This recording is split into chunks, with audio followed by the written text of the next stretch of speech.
visited one of the most efficient Nigerian factory that is manufacturing PV panels. And why this is important for us, it's if we look at the Nigerian energy transition plan, a country requires about $410 billion to achieve complete energy transition. Not only that, for us to bridge the electricity access gap in the country, we required a minimum of $40 billion to achieve that.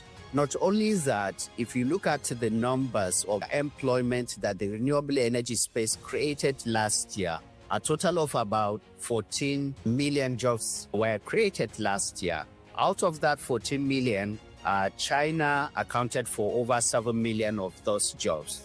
And the entire African continent accounted for only 320,000 jobs, where Nigeria, being a country that has the greatest potential for distributed renewable energy, only accounted for not more than 70,000 jobs that have been created. It's now reached to a time that the country has to be deliberate, has to be structured for us to make sure that we use the challenge of electricity access in the country and convert it into opportunities. And people like my brother here, who is the pioneer or the promoter of the LPV company, have taken the bullet and making Nigeria changing this narrative from the challenge to opportunities. The LPV is the first integrated, vertically reintegrated renewable energy service company that has invested in the manufacturing, invested in the implementation, and also invested in talent, building talent pipeline in the country. This is something that the country requires. This is something that is in line with the renewed hope agenda of Mr. President, where we need to enhance the country's gross domestic product by deliberately investing and localizing some of this value chain within the country. The question around that we don't have strategic advantage to compete with the China is just a myth. We have seen what this company has done. We have seen the total investment that they have done. We have seen that in their product, they have enshrined things that even the products that we import from outside the country, they do not have that. For example, we have seen the barcodes that have been integrated in each panel, which provides information from the time the product, the SKDs or semi-knockdown components that are being used to produce the panel up to the manufactured level of the panel. All the information, the history around that PV panels, you can easily see it if you buy the panels that are there. We have seen the level of standard they put in place to get these panels out. We have also seen the level of efficiency, the level of automation that they have put in place, and the level of quality control put in place in producing this. This is Nigeria to the world. This is ensuring that we have in Nigeria products that can compete globally. And I'm saying this on record that the product being produced by this local company, LPV, here in Lagos, Ikotun, is a product that can compete internationally with any international company. They have what it takes to address or to contribute to addressing the electricity access challenge in the country. I'm very happy to be a Nigerian, seeing this kind of investment being done by Nigerians, and I look forward to continuous collaboration between Rural Electrification Agency and the LPV. And in conclusion, we have also seen how different government agencies can collaborate. I have with me my brother, the Executive Secretary of the Police Trust Fund, whom our Rural Electrification Agency signed an MOU with them to provide support and technical guidance and competencies in solarizing all the police stations across the country, which we have started, and he will give more details in that regard. So he has come here also to see where this product that a Rural Electrification Agency will use in this solarization. He has seen the standard, he has seen the quality and the availability of local this local product in country. It's showing the collaboration that is taking place between different government agencies across the federal level. Thank you very much for this opportunity. We want to firstly commend the administration, President Bola Ahmed Tinubu, for its bold steps towards eradicating the energy insufficiency that we've faced in this country over the years. We believe that the policies of this administration have so far helped and encouraged people like ourselves to invest in this space. And what you have here is a 100 megawatt solar plant, manufacturing plant, which we plan to scale up to 300 megawatts before the end of the year. And this is in line with what we have seen. The encouragement we have seen from the government. The government has said that they're going to solarize public infrastructure. This would both reduce the cost of energy and also is speaking to sometimes we speak about the cost of energy and we forget the fact that there's the aspect of clean energy. We come from a background of oil and gas, so we know where the challenges are in terms of pollution. And part of the reason for why we set up this factory was to fill in that gap and ensure that we are contributing our own little quota towards ensuring that we have clean energy reaching out to everyone in the communities. We feel that if we are able to provide alternatives, then people can, affordable alternatives, working with multilateral agencies and our financial sector, and especially our partner here in the Rural Electrification Agency, we think that we can make our own little mark. One of the things we looked at coming in with the police trust fund was how we can light up the police force. This is a major segment in the country where we discuss and we're dealing with security. Now, the police force and the police barracks, training facilities, and police stations are some of this infrastructure. One of the major issues that we have is lighting. Even in deployment of technology solutions, there's a problem without having lights. So I sat down with my brother and we discussed on how we can collaborate on getting this done. And we signed an MOU, which we've actually come into fruition. We're going to be launching one of the first smart police stations, which is off-grid. REA has been able to provide 20 kilowatts of power for a station that will be commissioning in about 2 weeks in Abuja. And this, what made me come on this journey was to actually take a look at the product that is coming out of this factory. And I've been quite impressed quality-wise to see what LPV is doing here. This is world standard. And as Abba said earlier, this is Nigeria to the world. And I'm very proud to actually be here today.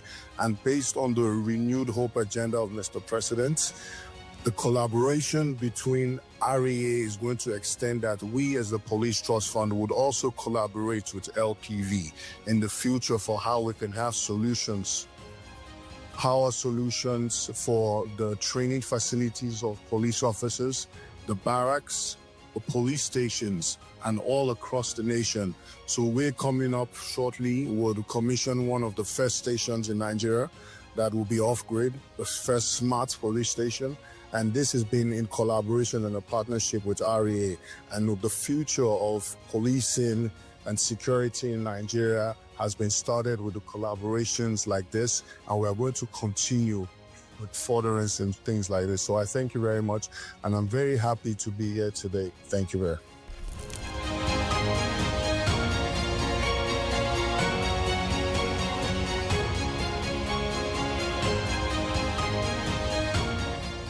Basically, for manufacturing of solar panels, we use 15 components to make up the one solar panel. And the components are the solar cell, the flux, the ribbon, 2 types of ribbon, frames, adhesives, and also the glass, which is very, very key because that's the basic raw material. We also make use of ethyl vinyl acetate, that's the EVA, like laminates and the back sheet, to actually ensure that the ingress protection of the cells are also, well protected, because one of the drawbacks to most solar panels we have is poor ingress protection. So we are very, very intentional in the manufacturing, in the recipe that we have done, to ensure that we use 2 EVA encapsulants as well as 1 backsheet.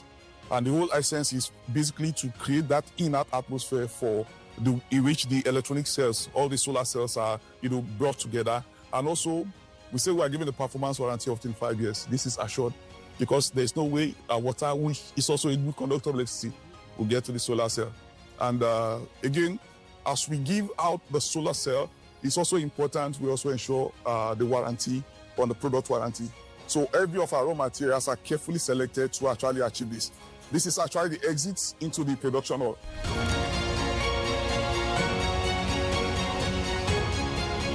This is the beginning of the entire production process. It starts with the gas and the EVA.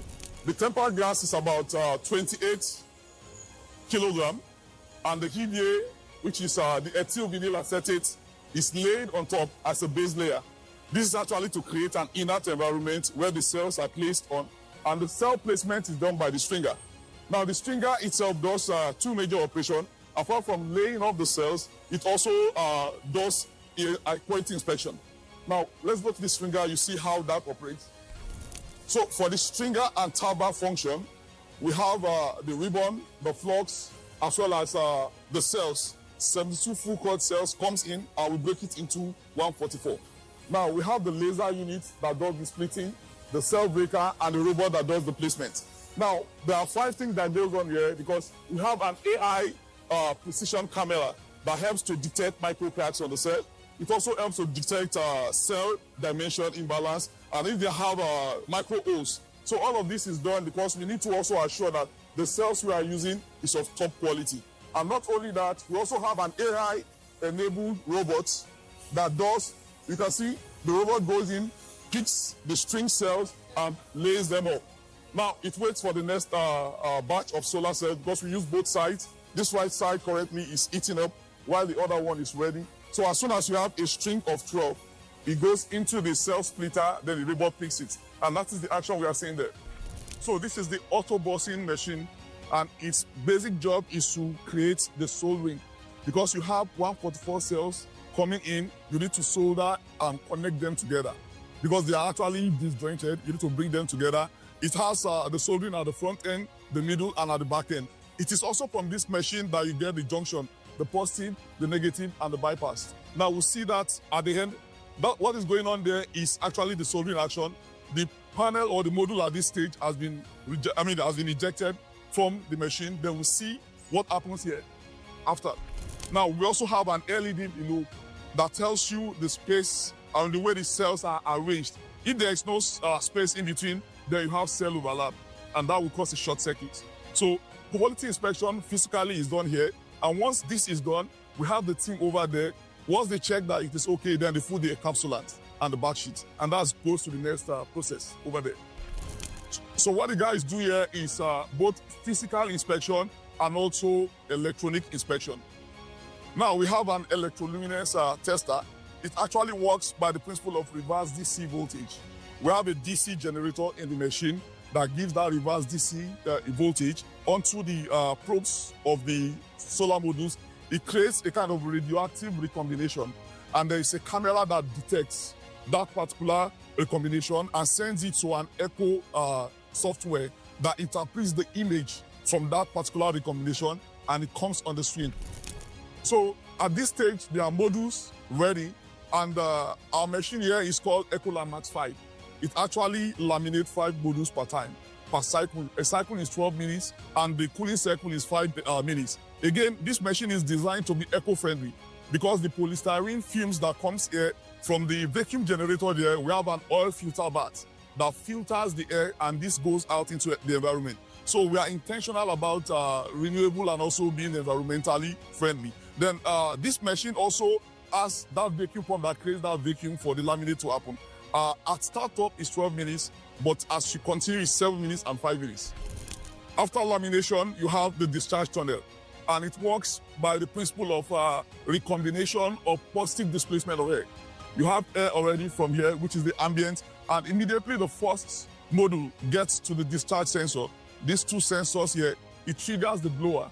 The blower takes in the ambient air and recirculates this within, so that after 5 minutes, the modules are easy for you to touch, because it comes here to the trimming station where you actually cut it.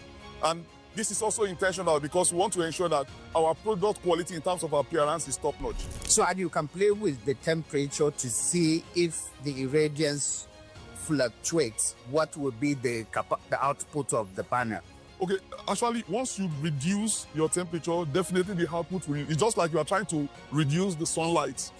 So, of course, you get lower output. That's what happens. That's what happens. But we have set it at the maximum point. Like, what's the total workforce? Total workforce for the line is 18. 18 currently. For one shift? For one shift, 8 full-time operative and 2 support staff. So you can do how many shifts? You can do? Yes. 24 hours. So 18 per shift. And these are just the technicians. They are technicians, the engineers. Engineers. How did you source the technique, the engineers in terms of training? Did LPV train them, or you get them ready-made from the market? Yes, actually, coincidentally, I'm also the training manager. While we started this project, August last year, we were intentional about the recruitment. We got fresh graduates and mixed with some few experienced engineers in the field, about 2 to 3 years. So they were brought into LPV and we took them through assessment first, because we did a technical assessment before we were able to shortlist. Then we had a practical interview where we got the first set of 20 engineers, and they went into the classroom for about 5 to 6 months. We went through all the basics of engineering, not just that, also manufacturing excellence in terms of TPN, lean manufacturing, Six Sigma, and every other thing that we need to actually deploy. And that was why it was easy for us in January when we started the line. February commercial phase, we are already producing, because they have been trained. And we are also intentional about the next generation. Currently, we have 8 core members. So these are all part of our master plan, and of course, strategy from the leadership of the company. Okay, so this is just the final point of the line. After the panels have been, we have the polysilicon, the serial label. It gets a sun man cap as well as a QC pass. That is the sun man cap and the QC pass.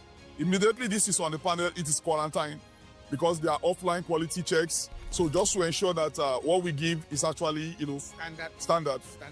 And also, we are also looking at local sourcing. Already we have our strategies around that to ensure that raw materials are sourced locally. We've actually made some contacts with Frudo Glass, Toa Aluminium, Sika at Ilupeju, and also Bob Plus in Kaduna, so that we can actually get this thing much more local and much more Nigerian. Thank you. Thank you so much. Thank you so much.